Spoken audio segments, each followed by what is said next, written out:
Welcome guys, talk through tarot में आप सभी का स्वागत है। आज की रीडिंग का टाइटल है when and how you will marry. और इस रीडिंग में हम आपके पर्सन के नेचर, उनके बिहेवियर, उनकी जो सोच है शादी के लिए, वो सब जानने वाले हैं। काफ़ी डिटेल रीडिंग होगी और मैं इस रीडिंग में उनकी राशियाँ, उनके नाम का पहला लेटर अगर निकल कर आता है तो वो भी बताऊंगी। और ये भी बताऊंगी कि आपकी लव मैरिज है या अरेंज है। तो स्क्रीन पर कुछ ऑप्शंस लगे हैं, उन्हें देखने के बाद टाइम स्टैम्प्स के लिए आपने डिस्क्रिप्शन में जाना है। आइए स्टार्ट करते हैं पहले ऑप्शन के साथ। सबसे पहला ऑप्शन जिन भी व्यूअर्स ने चुना है, आप कब और कैसे शादी आपकी होगी। काफ़ी परेशान लग रहे हैं यहाँ काफ़ी लोग। मुझे ये भी लग रहा है कि इस ऑप्शन में वो लोग हैं जिनकी मैरिज में बहुत डिले आ रहा है। आप लंबे समय से या तो ट्राई कर रहे हो या फिर कुछ लोग ऐसे हैं जो सेकंड या थर्ड मैरिज के लिए रीडिंग देख रहे हैं। सबसे पहले तो ये कहूँगी कि आपकी मैरिज व्हेन एंड हाउ कैसे हो सकती है। देखिए, आपके लिए एनर्जी ऐसी है कि आपको ना अपनी मैरिज को खुद ही मैनिफेस्ट करना पड़ेगा। अगर आप अपनी लाइफ में ये सोच रहे हो कि मेरी ज़िंदगी में अपने आप को ही आ जाएगा, तो शायद आपको मेहनत ज़्यादा करनी पड़ेगी। ये मैं इसलिए बता रही हूँ, इस ऑप्शन में कुछ लोगों का प्रीवियस एक्सपीरियंस मैरिज के लिए या रिलेशन के लिए अच्छा नहीं गया। तो जब आप अपना माइंडसेट बदलोगे, अपनी एनर्जी को हाई करोगे, थॉट्स को पॉजिटिव करोगे, फिर से लाइफ को एक्साइटेडली एंजॉय करोगे, दोबारा से अपनी ज़िंदगी में आप प्यार को मैनिफेस्ट करोगे, तो आपकी लाइफ में बहुत जल्दी योग क्रिएट होगा मैरिज का।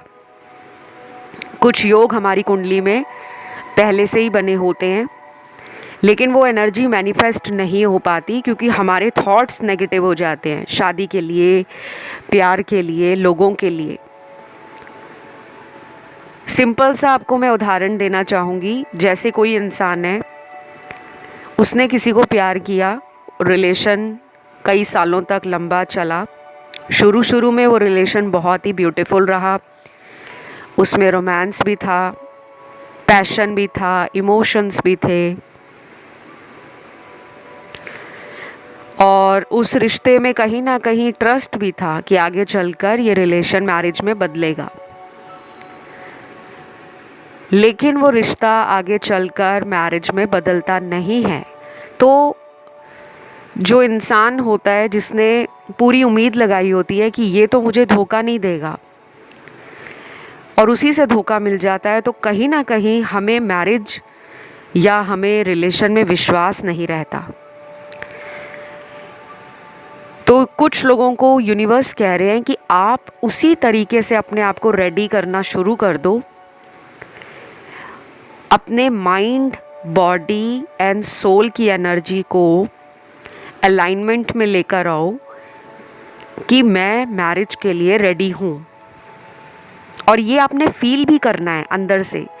जैसे एक दूल्हा और एक दुल्हन शादी के 6 महीने पहले से ही एक्साइटेड हो जाते हैं कि 6 महीने बाद मेरी शादी है, मुझे अपनी बॉडी का, अपनी मेंटल हेल्थ का, अपनी पर्सनालिटी का, सबका ध्यान रखना है। तो आपने भी ऐसे ही करना है। आपको अगले कुछ महीनों तक बिल्कुल अपने आप को ऐसा फील करना है कि बस आपकी शादी होने वाली है। अगर आप घर से बाहर ज़्यादा नहीं जाते, या आपको ऐसा लगता है कि जब शादी होनी होगी तो हो जाएंगे, सिंपल ही रहना लाइफ में अच्छा है, तो आपको ना ये कहा जा रहा है कि आप अपनी मैरिज के लिए अपने आप पर ध्यान दो। घर के अंदर डेली DIYs करने शुरू कर दो, अपनी बॉडी का ध्यान, जैसे कुछ लोग घर में ही फेस पैक लगाते हैं या अपनी बॉडी के ऊपर अच्छे से ध्यान देते हैं, उपटन लगाते हैं। इस तरह आपको करना है। मैं आपको एक रेमेडी भी दूंगी वीडियो के एंड में, दोनों के लिए, लड़का और लड़की के लिए, कि कौन से ऐसे उपाय हैं जो आप करके शादी अपनी जल्दी मैनिफेस्ट कर सकते हो। तो आप लोगों की मैरिज में कुछ हर्डल्स एंड चैलेंजेस साफ दिख रहे हैं। ये हर्डल्स और चैलेंजेस आपकी कुंडली में पितृदोष को लेकर भी हैं। कुछ लोगों का मुझे मांगलिक दोष लग रहा है और कुछ ऐसे लोग हैं जो काल सर्प दोष, कुंडली में कोई ग्रहण दोष, कोई अमावस दोष, उसके कारण एक ट्रू रिलेशनशिप, एक परफेक्ट मैच, एक सोलमेट मैनिफेस्ट नहीं कर पा रहे। अगर आप लोगों को रेमेडीज़ चाहिए, गाइडेंस चाहिए, और अगर उपाय कर कर के आप थक गए हो, आपको लगता है बहुत उपाय किए लेकिन रिजल्ट नहीं है, तो एक बार आप मुझे कंसल्ट करो।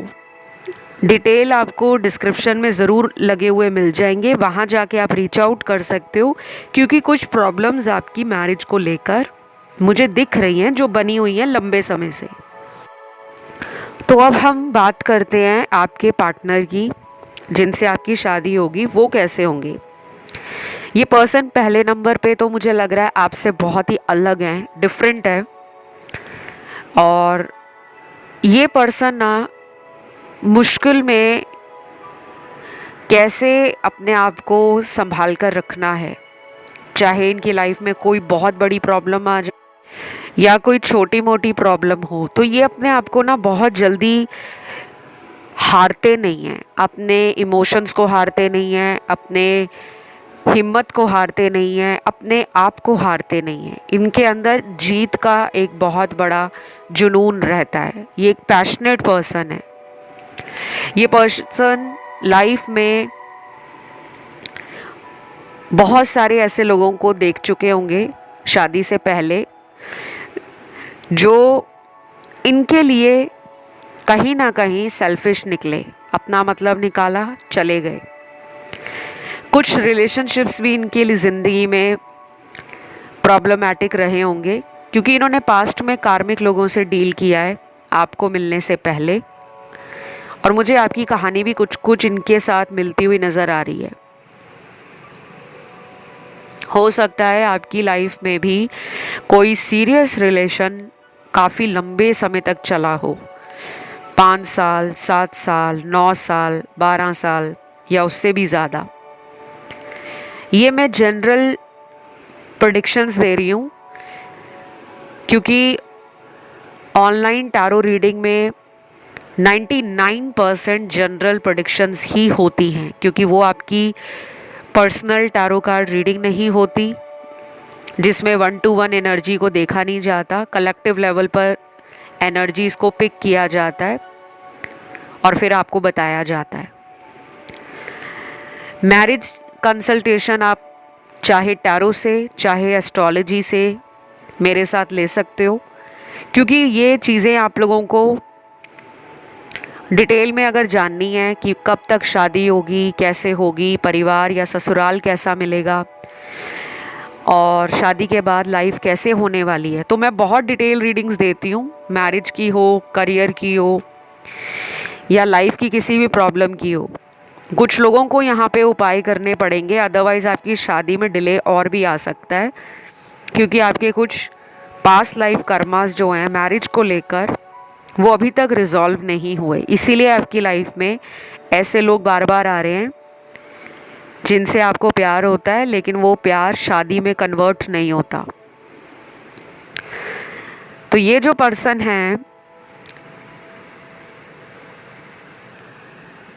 ये पर्सन मुझे काफ़ी मेहनती, काफ़ी इंटेलिजेंट, लेकिन थोड़ा जल्दी गुस्सा आ जाना या कोई बात ऐसी जो दिल में लग जाए उसको जल्दी बता ना पाना, इस तरह की एनर्जी लग रही है।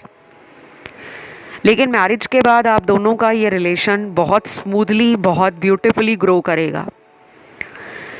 आप लोगों को देखते ही काफ़ी लोग ये भी बोलेंगे कि आप दोनों की जोड़ी रब ने बना दी जोड़ी है, perfect match, made for each other couple आप दुनिया में लगने वाले हो। पर्सनैलिटी की अगर बात करूं, देखने में ये पर्सन काफ़ी गुड लुकिंग है और ये पर्सन काफ़ी टॉल भी हो सकते हैं। अगर ये एक मेल हैं तो इनकी हाइट जो है 5'7" से 6'3" के बीच में होगी। ये मुझे शॉर्ट हाइटेड पर्सन नहीं लग रहे, टॉल लग रहे हैं। और अगर आप चाहते हो एक ऊंचा लंबा हस्बैंड मैनिफेस्ट कर रहे हो तो आपके लिए तो लॉटरी लग जाएगी, क्योंकि पर्सनालिटी में तो मुझे कोई भी कमी नहीं लग रही। इनको लग्जूरियस लाइफस्टाइल जीना, लग्जरीज़ को लाइफ में अट्रैक्ट करना और उसके लिए मेहनत करना, ये सभी अच्छा लगता है। और ये पर्सन मुझे थोड़े चालाक भी लग रहे हैं। जहाँ पे शॉर्टकट्स लेने हैं वहाँ ये शॉर्टकट भी लेते हैं।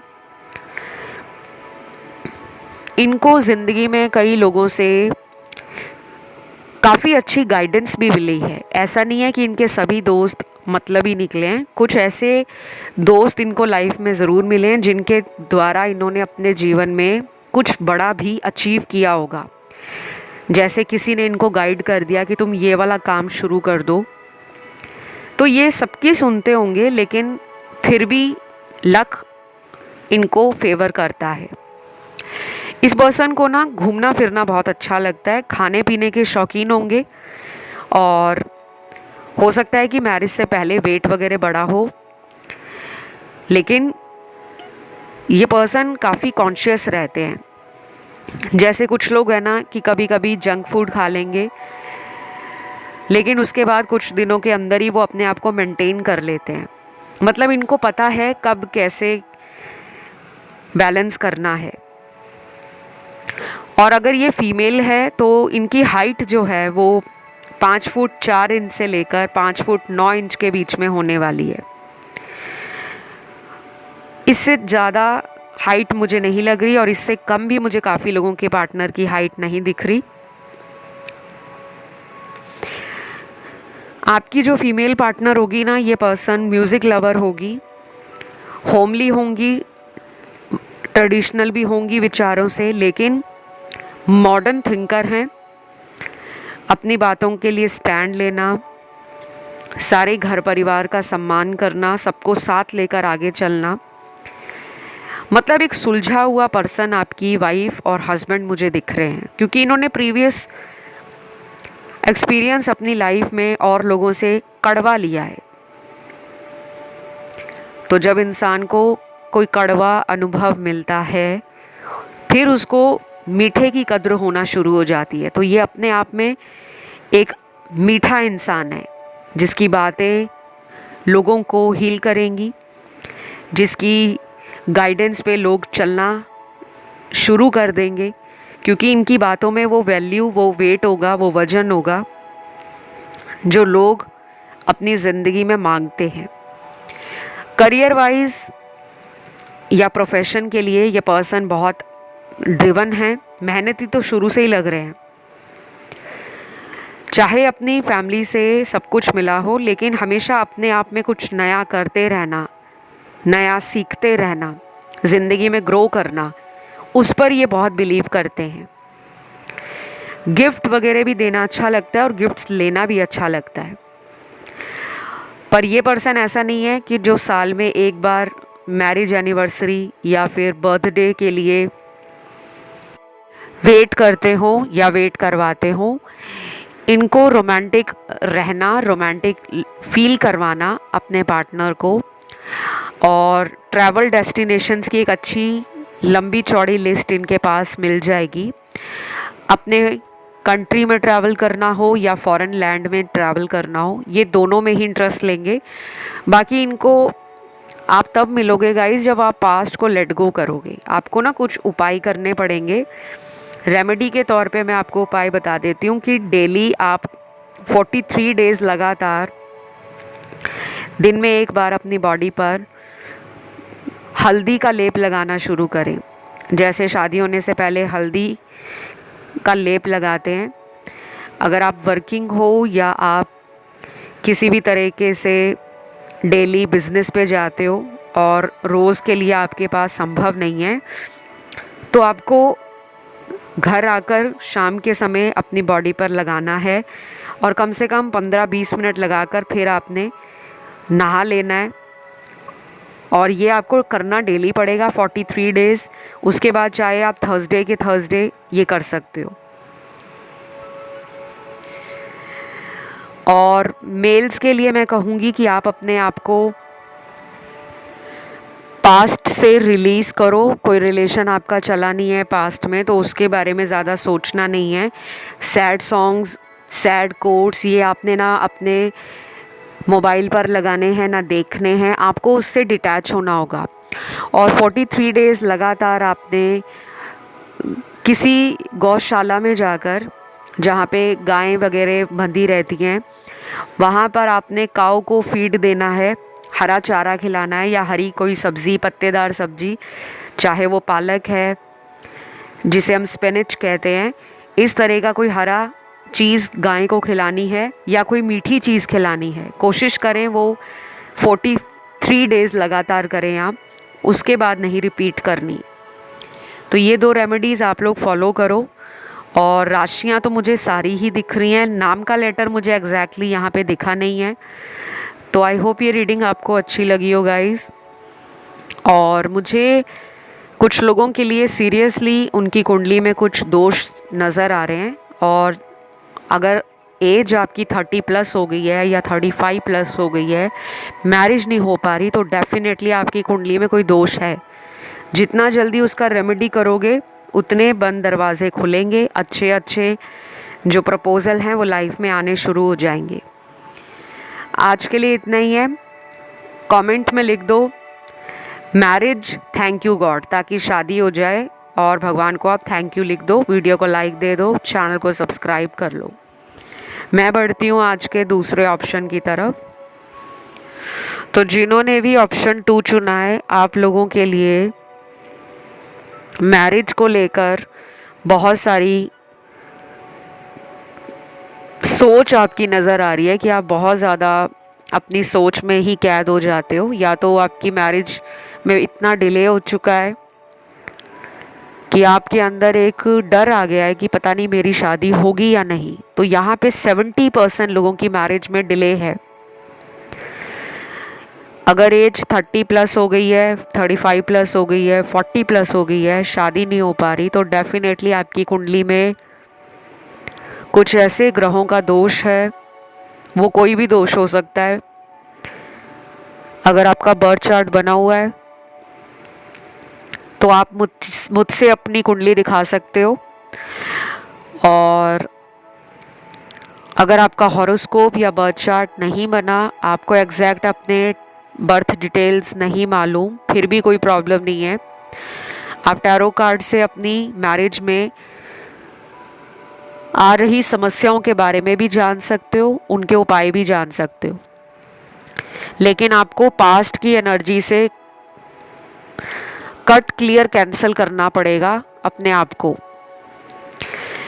कुछ चीज़ों को लाइफ से निकालने में ही हमारी भलाई होती है, चाहे उस टाइम हमें लगे कि ये गलत है, क्योंकि आप वेट कर रहे हो किसी ऐसे पार्टनर का जो आपको कमिटमेंट नहीं दे रहे। शायद आपको कई बार ऐसा भी लगता है कि मेरी शादी इन्हीं से होगी, क्योंकि ये पर्सन रनर चेजर में लौटकर वापस आ जाते हैं। बट आपकी शादी इस पर्सन से होती हुई नज़र नहीं आ रही, क्योंकि मेरा काम है सच को सामने लाना और आपको झूठी उम्मीद ना देना कि आप किसी पर्सन का वेट करते करते अपने और साल बर्बाद कर दो। क्योंकि मुझे ऑलरेडी लग रहा है कि ये पर्सन आपका एक्स है, और कई बार इन्होंने आपकी लाइफ में ऑन एंड ऑफ किया है, जिससे आपको विश्वास आ जाता था कि ये लौट आएंगे और इन्हीं से शादी होगी। आपकी शादी एक ब्रांड न्यू पर्सन से होगी। मैरिज आपकी अरेंज होने के चांस बहुत ज़्यादा हैं, और कुछ लोग अरेंज मैरिज का सुनकर घबरा जाते हैं कि पता नहीं कैसा पर्सन होगा, अब तो हमें किसी से प्यार नहीं हो पाएगा। क्योंकि हम पहले किसी को दिल दे चुके हैं, हमें वैसा प्यार अब हो नहीं सकता। यहाँ पे 70% की अरेंज मैरिज है। अब ये आप जितना जल्दी समझ जाओगे उतने जल्दी रास्ते आपके शादी के लिए खुलेंगे, क्योंकि कुछ लोगों का यहाँ दिमाग सिर्फ लव मैरिज पर ही टिका हुआ है। 30% लोगों के लिए क्लियर लव मैरिज दिख रही है।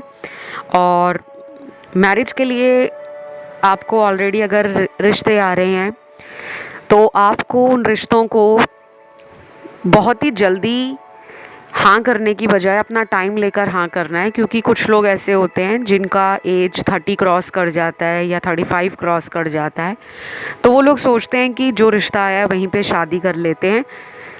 बहुत अच्छे से जांच पड़ताल नहीं करते। तो आपके लिए हो सकता है कि आपको किसी तरह का पास्ट में लव के लिए, मैरिज के लिए कोई धोखा वगैरह मिल चुका है, तो फिर आप मैरिज जल्दी कर सकते हो।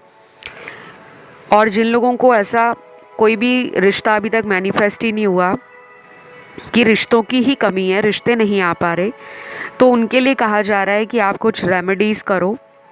वो मैं आपको वीडियो के एंड में बताऊंगी।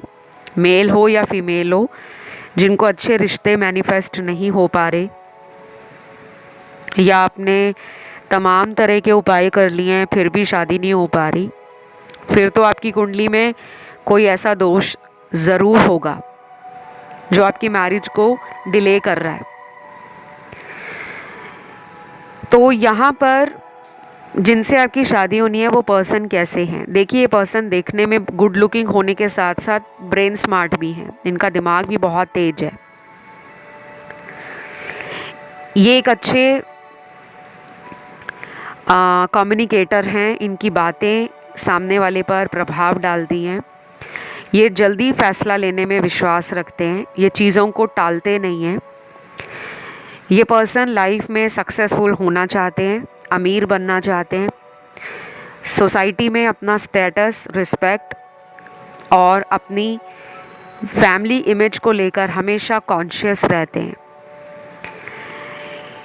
ये पर्सन काफ़ी कंपैशनेट भी हैं, हम्बल भी हैं और केयरिंग भी लग रहे हैं। ना केवल लोगों की मदद करना बल्कि नेचर के लिए, जानवरों के लिए और लाइफ में कुछ ऐसे काम भी इन्होंने किए होंगे जो ये बहुत सीक्रेटली करते हैं, जैसे दान वगैरह करना, किसी को पैसों से मदद कर देना, कहीं ट्रैवल कर रहे हैं, रास्ते में इनको कोई ऐसा इंसान मिल गया जिसकी ये मदद कर सकते हैं तो ये उसकी मदद करेंगे।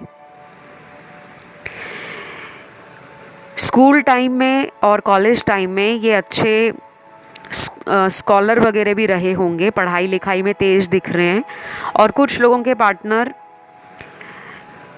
एक्स्ट्रा को करिकुलर एक्टिविटीज़ अपनी स्कूल में, कॉलेज में बहुत परफॉर्म करते होंगे, क्योंकि इनको, मुझे लग रहा है कि आराम से बैठना, ज़िंदगी में टाइम बर्बाद करना, ये सब अच्छा नहीं लगता। ये कुछ प्रोडक्टिव करना और कंस्ट्रक्टिव करना, लगातार उसकी प्लान करते रहना, एक्शन लेना, एफर्ट्स डालना, तो ये मुझे हाईली एक्टिव और एक कॉन्शियस पर्सन लग रहा है, जिसका इनर कॉन्शियस इस पर्सन को कई चीज़ों के लिए अवेयर कर चुका है। ये पर्सन स्पिरिचुअल भी हैं। ये पर्सन कुछ लोगों के लिए आपको शहर से दूर मिल सकते हैं, आपके घर से, आपके सिटी से कहीं दूर दराज के शहर से मिल सकते हैं, या फिर कुछ लोगों को ये पर्सन मिल सकते हैं फैमिली के थ्रू, फैमिली फ्रेंड्स हो गए, रिलेटिव्स के थ्रू, या कोई मैरिज की आपने ऐड कहीं पे निकलवाई है, न्यूज़पेपर है, या ऑनलाइन आप किसी मैट्रिमोनियल ऐप पर हो, वहाँ से भी मिल सकते हैं। और कुछ लोगों को ये मिलेंगे फॉरेन कंट्री से, मतलब ऑनलाइन कनेक्शन बनेगा या फिर किसी फ्रेंड के थ्रू ये पर्सन आपको मिल सकते हैं, वर्क के सिलसिले में भी मिल सकते हैं। और मुझे वो भी लग रहा है कि जो लोग यहाँ पे मैरिज ब्यूरो और में अपने रिश्तों को ढूंढते हैं वहाँ से भी मिल सकते हैं, क्योंकि यहाँ पे बहुत पॉसिबिलिटीज़ बन रही हैं। तो ये पर्सन जो है काफ़ी अच्छे ऑरेटर होने के साथ साथ एक हार्ड वर्किंग पर्सन है, लेकिन जहाँ पर लगता है कि शॉर्टकट लेकर काम बनाया जा सकता है वहाँ पे ये शॉर्टकट भी लेते हैं।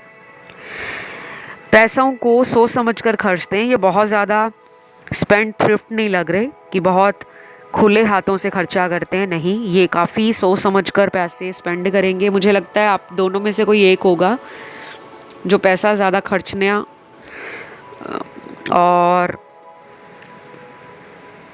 बहुत जगहों पे घूमने में पैसा खर्च करना, इन सब चीज़ों की तरफ ज़्यादा टाइम और एनर्जी देता होगा। या तो वो आप होंगे या पार्टनर, दोनों में से एक तो होने वाला है ऐसा।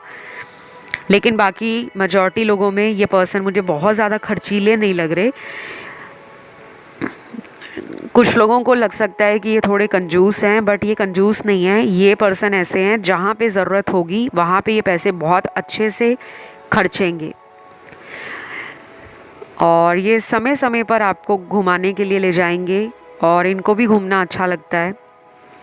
मुझे लगता है ये पर्सन खाने पीने के शौकीन भी हैं, और कुछ लोगों में ये पर्सन मुझे थोड़े पर्सनालिटी वाइज इनका हाइट जो है वो काफ़ी टॉल लग रहा है। 5 फुट 8 इंच से लेकर 6 फुट 3 इंच के बीच में हाइट हो सकता है अगर ये मेल है, और अगर ये फीमेल है तो 5 फीट 1 इंच से लेकर 5'7" तक हाइट हो सकती है।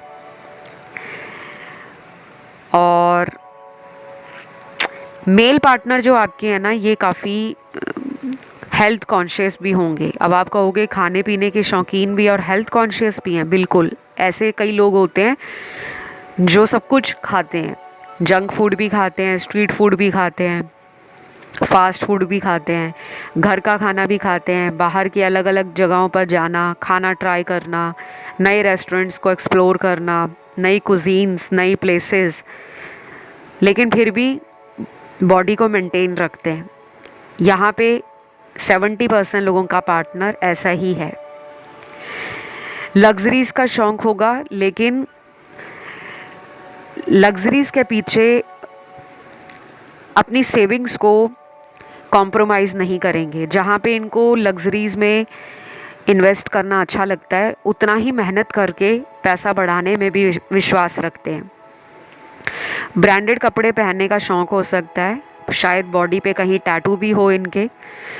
और अगर ये फीमेल है तो इनको बहुत ज़्यादा शौक़ हो सकता है कलर कॉन्टैक्ट लेंस लगाने का, आँखों में जो रंग बिरंगे लेंस लगाते हैं, या फिर बालों को कलर कराने का, time to time different hair style करने का, डिफरेंट कटिंग वगैरह करना, सैलून वगैरह में जाना, ब्यूटी ट्रीटमेंट्स लेना, स्पा वगैरह करवाना, हेयर कलरिंग चेंज करते रहना। कुछ भी इनमें से कोई एक शौक़ भी हो सकता है, या फिर ये सारे शौक़ हो सकते हैं। और कुछ लोगों की जो फीमेल पार्टनर होंगी वो बहुत वर्किंग और बहुत हार्ड वर्किंग भी लग रही है, मतलब वर्कोहॉलिक भी हैं लेकिन हार्ड वर्किंग भी हैं। घर को मैनेज करना, काम को देखना, और फैमिली के लिए भी कुछ बड़ा करके जाना। तो आपकी जो फीमेल पार्टनर होंगी, मतलब आपकी वाइफ जो होंगी, वो मेजॉरिटी के लिए मुझे वर्किंग ही लग रही हैं। बहुत कम कार्ड्स आए हैं जिनमें आप लोगों की वाइफ मुझे होम मेकर लग रही हैं, लेकिन 90% के लिए वर्किंग वाइफ ही दिख रही हैं। अब मैं आपको रेमेडीज़ बता देती हूँ जिन फीमेल्स की शादी में डिले है। आपको लगातार 43 डेज़ अपनी बॉडी पर हल्दी लगानी है। कुछ लोग हल्दी के पानी से नहाते हैं, आपने नहाना नहीं है, हल्दी को लगाना है उपटन की तरह। जैसे शादी होने से पहले लड़की को उसके बॉडी पर हल्दी मली जाती है, ऐसे आपने डेली 43 डेज़ करना है बिना रुके, चाहे पीरियड्स आए चाहे कुछ भी आपने करना है। अब आप एक टाइम डिसाइड कर लेना, अगर आप वर्किंग हो, रोज़ ऑफिस जाते हो, तो लगाने के आपने तुरंत बाद उसको धोना नहीं है, कम से कम आपने 15-20 मिनट उसको अपनी बॉडी पे रखना है। या तो ये आप शाम के टाइम करो या फिर आप अर्ली मॉर्निंग इसको लगाकर उसके बाद नहाना शुरू करो। उसके बाद यहाँ बॉयज़ के लिए मैं बता दूँ, मेल्स के लिए आपने 43 डेज़ लगातार गाय को हरा चारा खिलाना है। अगर आपके आसपास कहीं हरा चारा ना मिलता हो तो बाज़ार से हरी सब्जी डेली गाय को यानी कि गौ माता को खिलानी है। हरी पत्तेदार सब्जी कोई भी ले सकते हो, स्पिनच है, पालक है, मेथी है, और भी आपके जो वहाँ शहर में हरी सब्जी है वो आप गौ माता को खिलाना शुरू करें। और ये 43 डेज़ लगातार करना है। दिन में कभी भी कर सकते हो, सुबह से लेकर शाम तक। रात को भी कर सकते हो, अगर आप वर्किंग हो, दिन में टाइम नहीं है तो रात को 12 बजे से पहले आपको ये करना ही करना है। ये 43 डेज़ लगातार करें, उसके बाद आपने इसे बंद कर देना है। ज़्यादा उपाय नहीं करने, क्योंकि कुछ लोग एक्सेस में उपाय करते हैं और फिर उनको रिज़ल्ट नहीं आता। ये उपाय मैंने आपको करंट सिचुएशन, प्लानिटरी पोजीशंस, जो भी अभी गोचर में ग्रह चल रहे हैं उनके हिसाब से बताई है। वैसे ये जनरल रेमेडीज़ हैं, तो इसे कोई भी कर सकता है। सेकंड मैरिज वाले भी कर सकते हैं, सिंगल लोग भी कर सकते हैं, जो सेपरेटेड हैं या डिवोर्स्ड हैं वो भी कर सकते हैं। फ़िलहाल गाइस इतना ही। आप लोगों के पार्टनर की राशियाँ सारी ही आई हैं, और आज का वीडियो अच्छा लगा तो लाइक ज़रूर दें, कमेंट में थैंक यू गॉड लिख दें, चैनल को कर लें सब्सक्राइब, और कमेंट में आप मैरिज भी लिख सकते हो, क्योंकि हम मैरिज पे रीडिंग कर रहे हैं। मैरिज लिखकर थैंक यू गॉड लिख दें। अभी इतना ही है। Love you, take care, bye bye.